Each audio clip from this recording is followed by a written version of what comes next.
Hello and welcome to Fire Headlines, where we discuss the hottest topics in fire service news. I'm your host, Samantha Didion, and joining me on the panel is Chief Kehmna. Today we're discussing the classic fire pole versus the modern day slide. This topic comes to light as the Bartlesville Fire Department replaces their traditional fire poles with slides to improve efficiency. Chief Kehmna, I first have to ask you, have you ever used one of those classic fire poles when responding to an incident? I have indeed. Yes, I have. You have? Is it as adrenaline filled as the movies make it look? Well, this is a good episode, and I purposely didn't share some details with you. This is a good episode for a good reason. I didn't grow up in a fire station with a fire pole, so we didn't have them in our stations. But as we continue to grow as an organization, we brought in a couple of departments that did have fire poles. So I'd been in the fire service quite some time before I had actually done it. I'd gone up and down the stairs a lot of times before actually having access to a fire pole. And the first time I did it, I thought, oh, this is gonna be a lot of fun. Now, I will tell you, and everybody who's listening that has a fire pole and has gone down a fire pole will know this. There's a technique to doing it correctly. It can be done wrong. Oh, absolutely. And the injuries that you can sustain from a fire pole are not just from falling through the hole and falling all the way down. There are other injuries you can sustain on the way. You have to know how to grab the pole and how to reduce your speed and all the other stuff. So there is a technique to it. And I will tell you that the first time I did it was absolutely as adrenaline filled as you said it was. It was for sure. It was a hoot. I loved it. So, what are some of the injuries you got? The first one that actually growing up, my school's playground had a fire pole on the playground, and I was always too scared to go down it because of the exact thought of like, what if I don't hold on and I just fall down? And then one day I got up enough nerve to do it, and for me, my I think I burnt my hands on it. I think is what I did. So, what were some of your injuries? Okay, so I gotta say it because you mentioned it. I honestly didn't think you were old enough to remember a playground where you got burned by the equipment because those are the playgrounds I grew up on, right? The slide, the pole, all of it. It was like, you know, it lasted forever. The boys sat out there in the sun and it was like, this is gonna hurt. Yeah, it was just that one school. It was a little slow to catch on to the new equipment. Well, the poles in the stations that I've had exposure to were not made of steel. They were made of brass. A couple things. One, bare skin on the metal pole, even when it's not hot, it'll have a tendency to stick, so it creates extra friction. Whereas your clothing, obviously, it's going to slide over your clothing a little bit easier. So going down with bare skin is you can that can be uncomfortable. Uh, I also know that if you aren't thinking and you happen to be wearing your gym shorts because you're working out and you hop on that pole with your gym shorts on, that's not going to be a fun trip down the pole. So one can sustain injuries that way. And of course, there are the obvious injuries of going down too fast and hitting the bottom, or somebody not clearing, the way, or any number of things like that. Like anything, it is as close to playground. I love the reference, by the way, because I think it is as close to playground equipment as anything else in the firehouse. That fire pole is playground equipment for sure. Well, did the firefighters who stayed at a fire station with a fire pole, did they practice going down the fire pole, or did you practice going down it, or is it just spur of the moment, the bells are going off, hey, I'm going to try the fire pole this time? Oh no, it's definitely the kind of thing that you practice it. People who know how to do it will train you how to do it. And it is fun to make light of. But it does serve a purpose. It absolutely serves a purpose. The ability to go from the second or third, or I mean, not all fire poles are just between two different stories. Some are go, through multiple stories.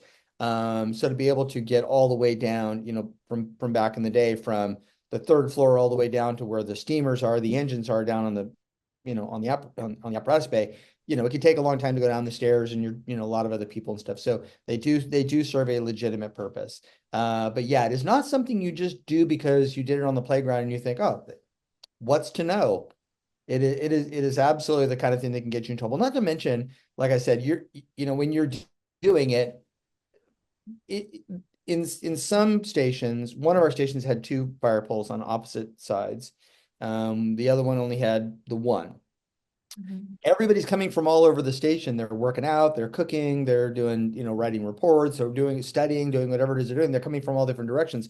So everybody could be meeting in the same location at the exact same time. So, everybody's got to go in proper order and all this other stuff. You got to make sure when you get to the bottom that you clear, and then it's got to be clear before you go down. So all of that, it's easy to sort of rattle that off, but it may not be intuitive to somebody doing it for the very first time when the bells go off, because we're excited and want to get out the door and that kind of stuff. Yeah, and as fun as a fire pole sound, at least sounds to me, it is for a purpose, and it was to get the firefighters down there where the rigs are as fast as they possibly could. And so Mhm. for that reason, I thought it was a little ironic that the article mentions that it's been replaced with a slide to improve efficiency.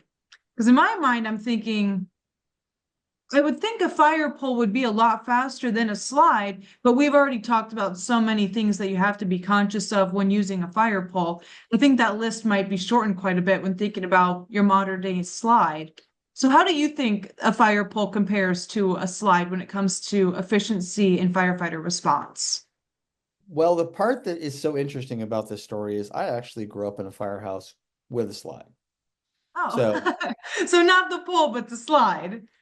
we had the first department that I ever worked for when I was a young recruit had slides, and it was actually we had two slides.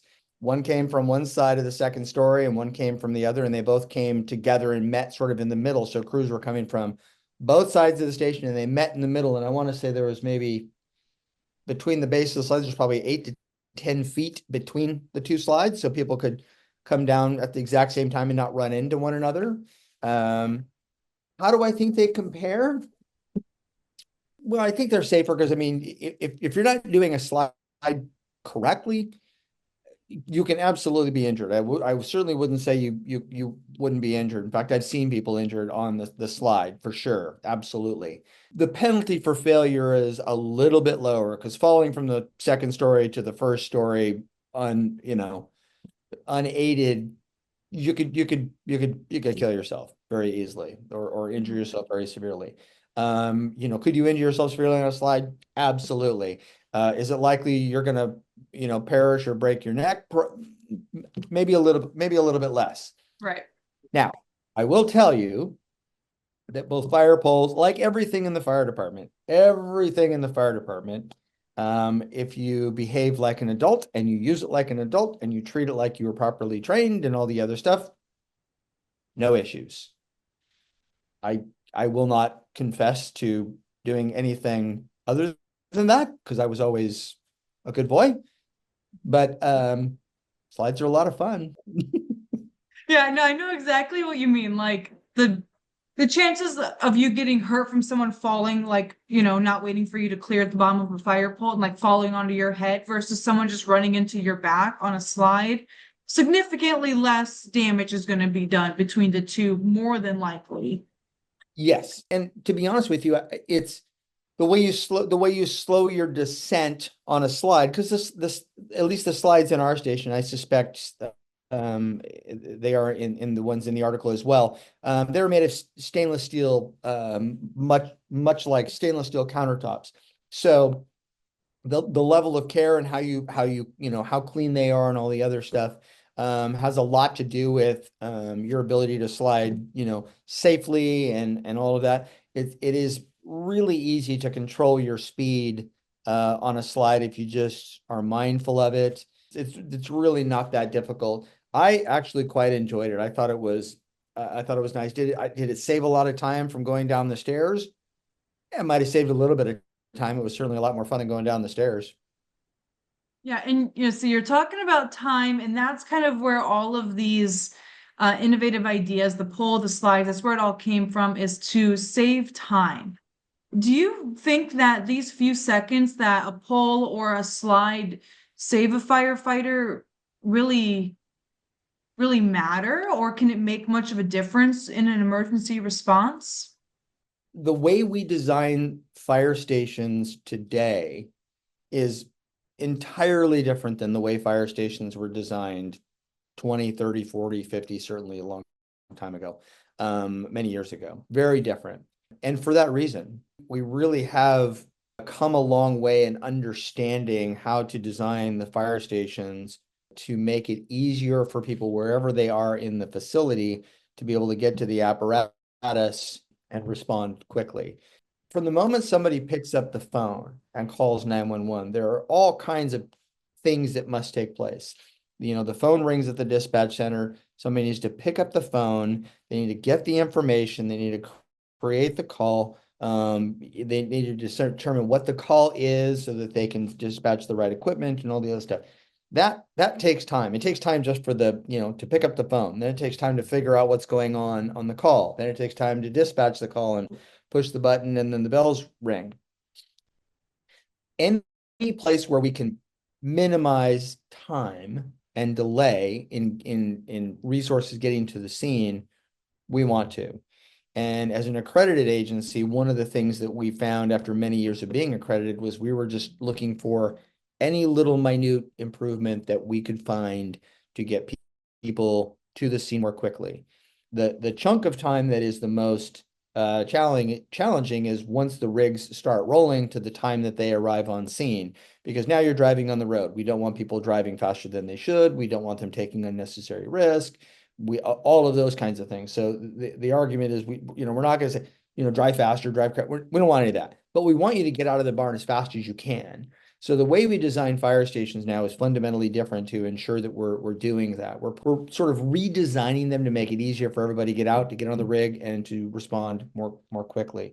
We're putting clocks in the fire stations now. From the time the dispatch goes off, you can see the clock actually counting down. How long has it been since the bell went off?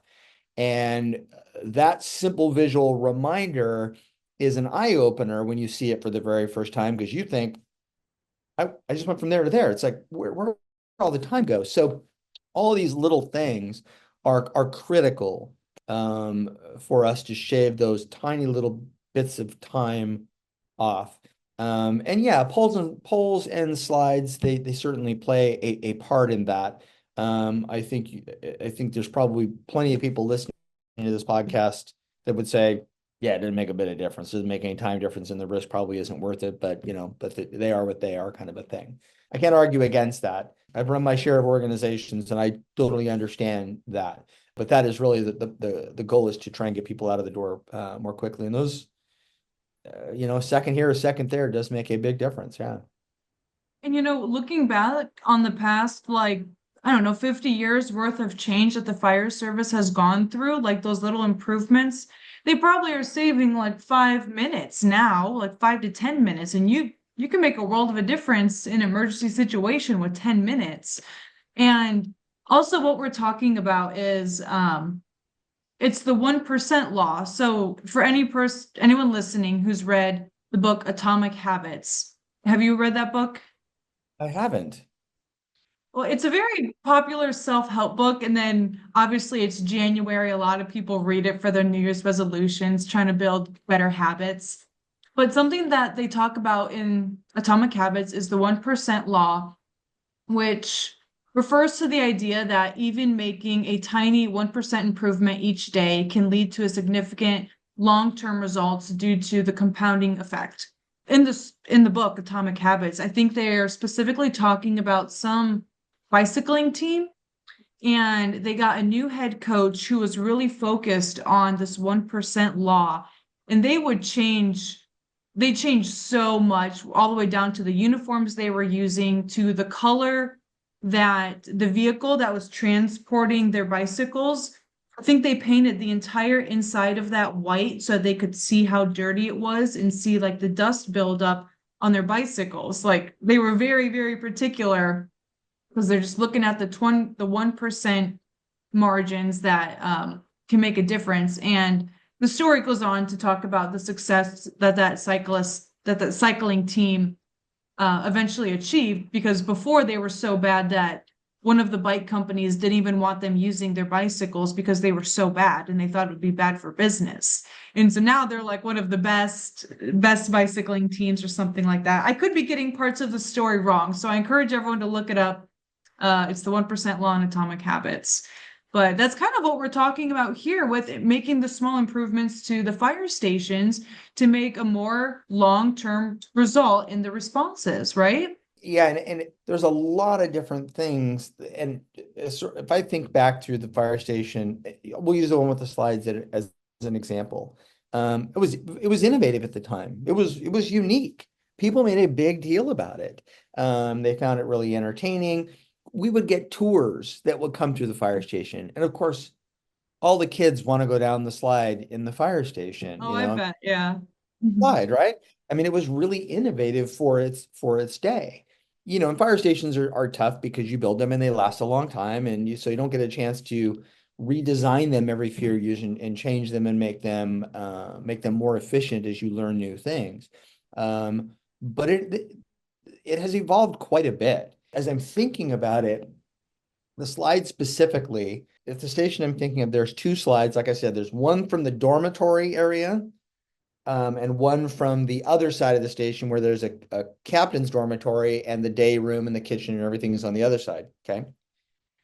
Well, fire stations today, we don't build dormitories and fire stations anymore. We build privatized dorms because we have a much more diverse workforce than we ever did before. Everybody's sleeping in one room. I mean, that's a throwback to a time a long time ago. We have people working out upstairs wearing gym shorts and tennis shoes, which I can tell you is not good to go down a slide in gym shorts and tennis shoes.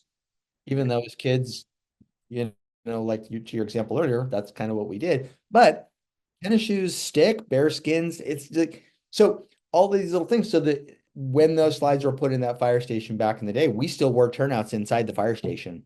And I don't know if you know this, we don't wear turnouts in the fire station anymore. But these little incremental improvements and things that we do, as soon as you move one piece, something else moves as well. But it's just part of the constant effort to be more efficient, more effective, get out of the barn more quickly, get to the scene safely and quickly so that we can begin mitigating the hazard and protect the community. So we're always looking for these things. I mentioned that we were an accredited agency. The first time we went through the accreditation process, it was like you said, it was like the coach. It was big chunks of things like, oh, we're wasting a bunch of time over there. Let's change that. Bunch of time. Let's change that. So 2 or 3 things make a big difference.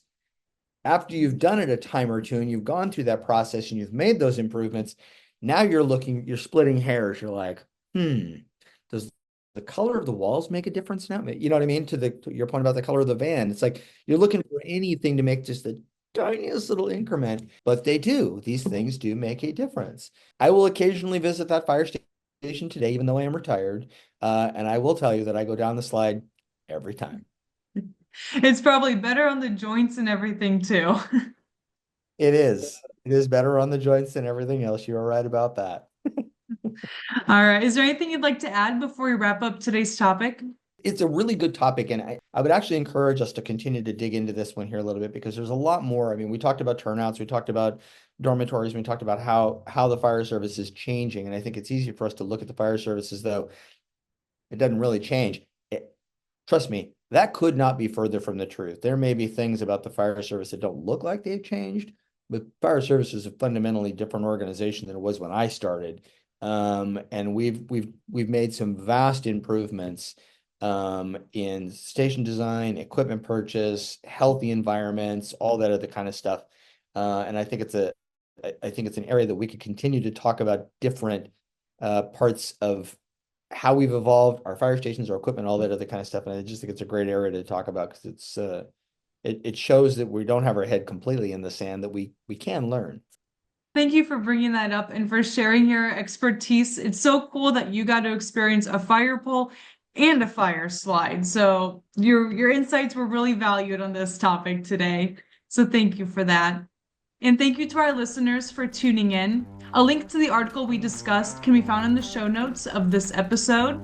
And if you have a question for the panel, please reach out to us at fireheadlines@wfca.com and let us know what's on your mind. We'll see you back here next week for more Fire Headlines.